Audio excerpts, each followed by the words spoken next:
I rented a house no one wanted to live in. When I was searching for a place to live, my budget was really tight.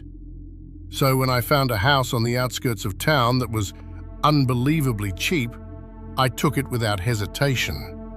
It was the cheapest option I had, and honestly, I didn't care much about how it looked. The house was old and run down, with peeling paint and wild weeds growing everywhere. The landlord said nobody had stayed there long. People usually moved out after a week or two. But he never explained why. I just assumed it was because of the location. The first night was the worst. I barely slept. I kept hearing footsteps in the hallway, but whenever I checked, no one was there.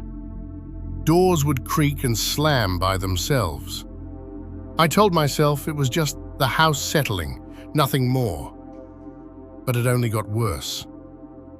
Things started disappearing.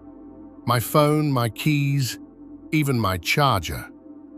Then they'd appear in the strangest places, inside the sink, under a rug, or inside a book. It felt like someone was playing a cruel joke on me. One night, I woke up to a whisper right next to my bed. I lifted my head, but no one was there. The whisper stopped, but I could hear quiet breathing, like something was very close. I turned on the light and looked around. The room was empty. The next day, I decided to check the basement. It was locked, but I found a spare key hidden behind an old painting.